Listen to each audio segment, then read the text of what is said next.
able to identify the offending party. Yeah, I'll get to it in a minute, what we're going to be doing with the water bill, but Thank you. It'll Go be ahead. very clearly indicated on their water bill.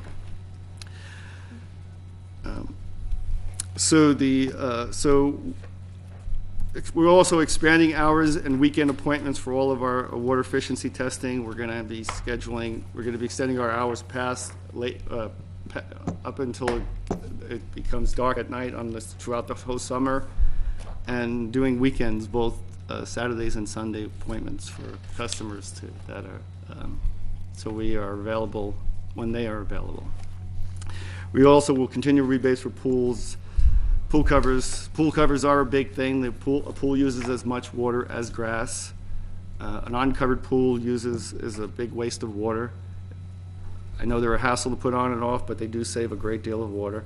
So we will continue with that. Toilets and distribution of free shower heads, hose nozzles, and faucet areas, which also save a significant amount of water. We will also continue to work with the Corona Norco Unified School District on turf removal. So far this year, they've removed 137,000 square feet of grass at their various sites. Very cooperative. We've worked with the California Conservation Corps and the Corona Norco Unified School District and teamed up on that, and it's been a very successful program. We're hoping to have the California Conservation Corps come back towards the end of, or either in June or July. We haven't got the firm commitment, but come back and start doing more turf removal, both at the district and throughout our landscape districts and other city-owned sites. Unfortunately, the Conservation Corps cannot work on private property. We also continue conversions to reclaimed water, and we're even seeking and sponsoring volunteer community projects that assist those that cannot help themselves conserve water. So we'll be working with the people in our community that want to conserve water, they just don't physically have the ability to or the wherewithal to do it. Both the seniors and the disabled and those types of individuals. So we'll be working on those projects as well. Our goal is to help the community conserve water without resorting to fines and penalties. Hopefully that's the case where everybody steps up. Corona has stepped up in the past during the 20 by 2020 reduction mandate, and we certainly believe everybody will rise to the challenge again. We will also be enhancing our outreach with weekly updates regarding our progress in meeting our target via Inner Circle. We'll be doing email blasts. We'll be doing Facebook, Twitter, press release, billboards throughout our new billboard at Magnolia and Ontario it'll be operational by the end of this week. And we'll be utilizing that as well as other billboards throughout the town that we have access to show the target on a Monday morning at the beginning of every week. We'll be able to show how we did last week and where we're going with that. Your water bill will provide direct messaging concerning whether you have met your personal target or not, and it will be very blunt and very clear to understand if you are one of those people not making any effort to achieve. And we will have to, like I said, we will have to take action against those that do not seek to take any action and take responsibility for any responsibility for helping us conserve the water. I know Mr. Martinez mentioned that the ordinance had an agenda item. I just want to clarify that it does say with the third whereas in the ordinance that it says 25% when it should have actually said 28%. So approval of this item will, in conclusion, approval of this item will, Approval of this item will ensure that Corona takes the steps necessary to preserve our precious resources while ensuring compliance with the governor's water rate mandate. That concludes my report unless you have any questions. I have a couple. I know over the last few weeks after the governor had made the order, plus we had the study session, some different people had asked questions. One of the most often was people being able to use reclaimed water in their homes. Yeah, the use of reclaimed water in the homes is, first of all, it's cost prohibitive. With the amount of miles of the reclaimed water system was built with economics in mind, You have to obviously build a system so that the water that the reclaimed water is not cost prohibitive. If we put reclaimed water in every street in Corona, the water would be untouchable in terms of price. So right off the bat, it's a cost prohibitive activity. You can't run. It's $1 million a mile for pipe. If you have 650 miles of streets throughout the Corona, you could see that the reclaimed water would be extremely cost prohibitive. It would be as expensive as gold. That said, the other holdback is that the potential for cross connection in a residential area of two different water supplies hooked together. Eventually, somebody's going to hook them up. The Home Depot is very good at convincing everybody that they're plumbers and electricians and carpenters. And eventually, somebody would hook one of those systems to the other one, and we'd end up with a cross connection and the potential for reclaimed water going into our potable. So it's never been a situation that was ever looked at. You also have to have site supervision, training, and then you have to have shutdown tests at every house or every facility that has it on a periodic basis. So very cost prohibitive to maintain the program, operate it, and then even build the system. So. And then the other question was gray water usage, and you said you were going to actually be conducting some classes soon? Absolutely. We are working on getting very detailed information on our website about gray water and the conversion to it. We have worked with the building department. There are no restrictions on gray water.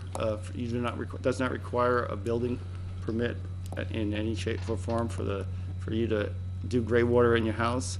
And then we will be doing classes with folks that are gray water experts and bringing them here to Corona for anybody that's interested. Okay, thank you. Mr. Scott. Yeah, Jonathan, looking at the ordinance you have here that it could be in place up to 3 days per week, Saturdays, Mondays, Wednesdays, 8 p.m. to 10 a.m. So you're looking at a change from what we were doing before of odds and evens? No, we're trying to maintain the exact setup we had. 3 days a week, odd, even, everybody stays the same. And the only thing that is changing, the odd, even, the 3 days a week, the only thing that's changing is the percentage of water that you could water. You could before water a max of 20 minutes per cycle.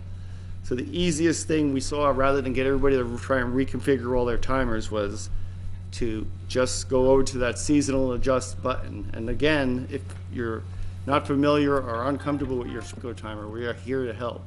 So if you do that seasonal adjustment selection, it's very straightforward. You just lower it down to 50% of what you were previously watering, and you'll more than likely fall within the needed reduction. Okay, I appreciate that. And just for clarification, a water audit, many people think of an audit as a negative. This is not the case for your... No, it's actually a very program. positive thing. So if you call us up, whether you're inside your budget or outside your budget, it doesn't make a difference. We're here to help everybody, and everybody can conserve. One thing so the water audit, they'll get out to your house, they'll look at all of your water usage. They'll make sure there's no leaks. They'll check the meter immediately. The meter has a tattletale device that looks for very, very low flow leaks. Make sure there's no low flow leaks, and make sure there's no water use in the house. Look through all the toilets, look through all of your aerators on your faucets, make sure your shower heads are the low flow type. Identify everything we can do inside, and then go outside and identify all of the potential opportunities, including sprinkler leaks, nozzles that could be done. A lot of times people will say, I have to increase the water usage because I get dead plant materials, I get brown spots here. It's usually a coverage issue, not a need for more water. So the reality is we go through all of that, and then we go through your timer. A lot of times the people are just not familiar, that they don't even know that their timer is watering 2 or 3 times a day. They're just not familiar enough with it. So and it might be that it is watering 2 or 3 times a day, but it's watering 2 or 3 times a day, 20 minutes a day, rather than a few. So the main minutes thing on this is that audit this type of audit is not similar to an IRS audit or other type of audit where somebody's coming in to zing you. It's, this is a good thing to help you out. Very, very helpful, Gotcha. and Thank you. Mr. Fox? Yes, and say I've had that audit done, and it was very, very helpful. Just one question about the no runoff allowed on slopes with grass. I mean, is there some allowance for that? Replace the grass. the problem, Is that the only- the reality is grass is, we built a community that has lots, the 4-foot parkway in front of your house is impossible to water without runoff, right? Right. It's there is no sprinkler head in the world that could do a 4-foot parkway efficiently, so it hits the sidewalk and it hits the pavement, and you do have runoff. So the reality is, the grass is just unsustainable, and under this mandate, not allowed. So the surefire thing about all of this, and I said it earlier, is this mandate is all about getting rid of the grass in Southern California on a permanent basis. Okay. Mr. Haley? Thank you. Mr. Daly.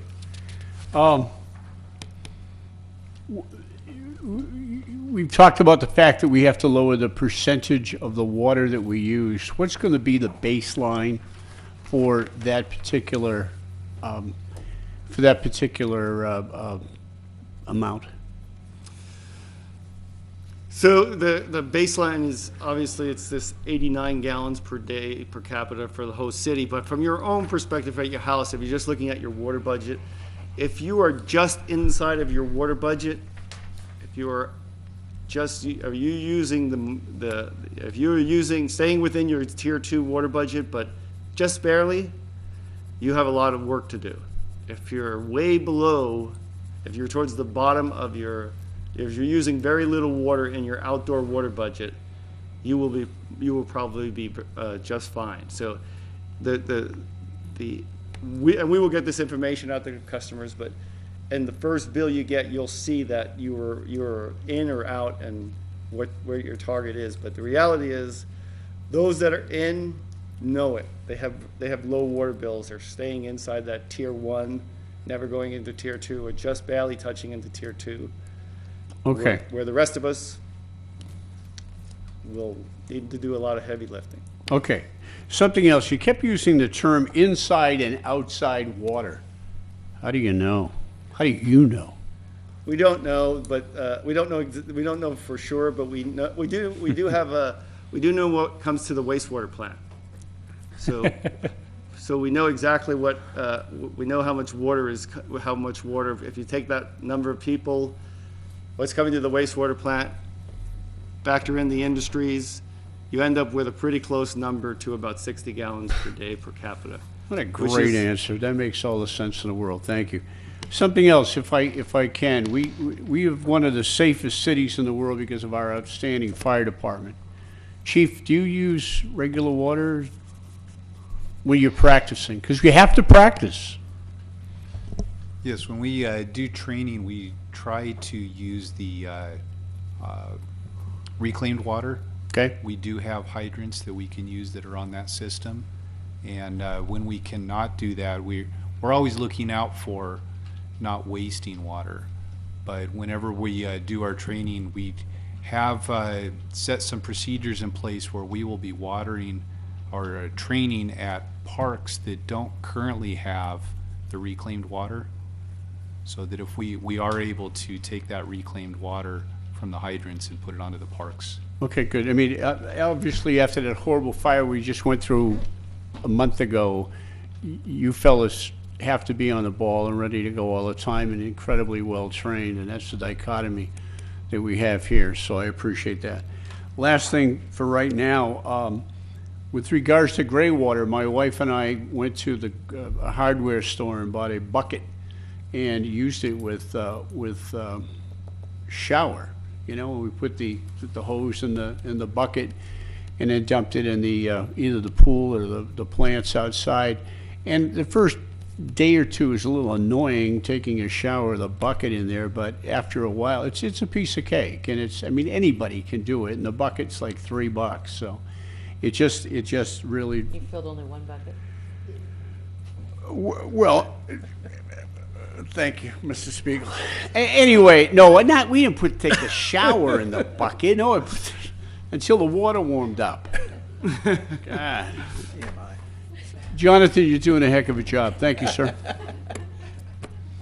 Karen. I know Jason touched upon new housing. I know this is one issue that is been discussed by many people. We've asked questions about it, and I think we really need to highlight and address this because we do have projects in the works. We do have some new housing coming in, and some down in the future. And I know we talked about two pieces on this. One is you explain in this big plan that there is water, we have the water ability. Can you explain that again? Because that is something very hard for people to conceptualize. So, new development, well, I'll just take the ongoing development, the most recent development, just for an example of how we're managing water supply. Any previous development, that small development that happened prior during the recession, had to do offsets for their new water use from their project, which meant they had to contribute turf removal or some other project somewhere else in the community. So basically, they were offsetting their water use, their new water use, down to zero. For these bigger projects, we have been planning for the final build out of Corona. It's our job to make sure we have enough water, enough wastewater capacity, and that has always been in our master plan to provide the necessary water.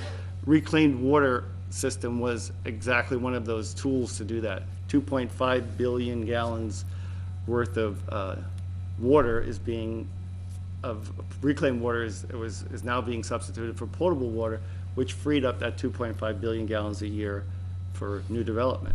As well as developing new supplies, we've enhanced our groundwater tremendously, and we've actually reduced state project water while increasing slightly on our Colorado River water. We've also teamed up with local agencies, and have since interconnected our system with the Arlington Desalter, and are working with the City of Norco and Western Municipal to maximize the use of that local water supply. And in the near future, we'll be working with those agencies also to maximize the use of the Chino desalters along with the Arlington, so that all of the local agencies are maximizing groundwater as opposed to imported water.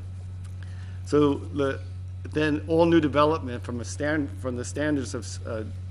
development standpoint, our new standards will going forward do not allow grass to be in the front. All irrigation will have to be drip type irrigation or subterranean irrigation.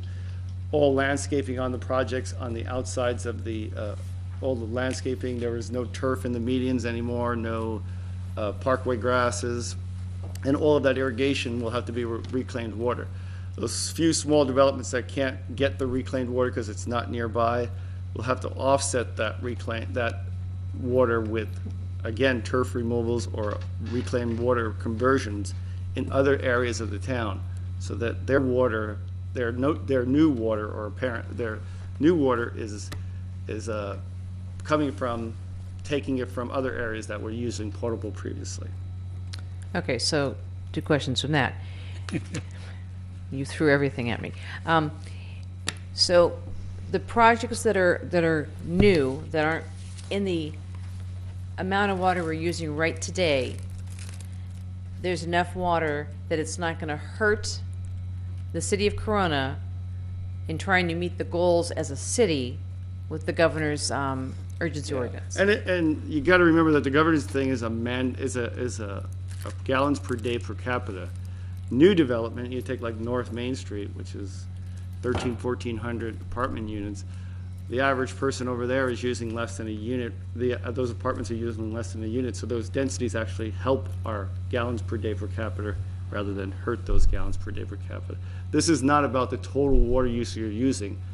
This is about a gallons per day per capita. He wants us to be the same as San Francisco, which is a 50-gallon a day per Because they have capita. such high residential. We suffer from we built low-density communities because that's what we want. That's what we wanted. Corona is a low-density community, 3,700 people per square mile, where San Francisco is 17,570 people. So it's all about the density. So this is the new development. If you take you take Arrentine Hills, there's 7,500 square foot homes, 7,500 square foot lots. They'll have community pools as opposed to the bigger lots in Corona, which had, majority of them had pools. So you're looking at different lifestyles, different water usages for those projects. Those densities, that change in densities, those change in the way the way they're being developed, and not allowing the yards being too small for pools, changes the density equation and helps our gallons per day per capita. This is really a numbers game about gallons per day per capita, not about who's using what. San Francisco uses a lot of water. They just use it. They just have a lot of people to make up for the difference of it.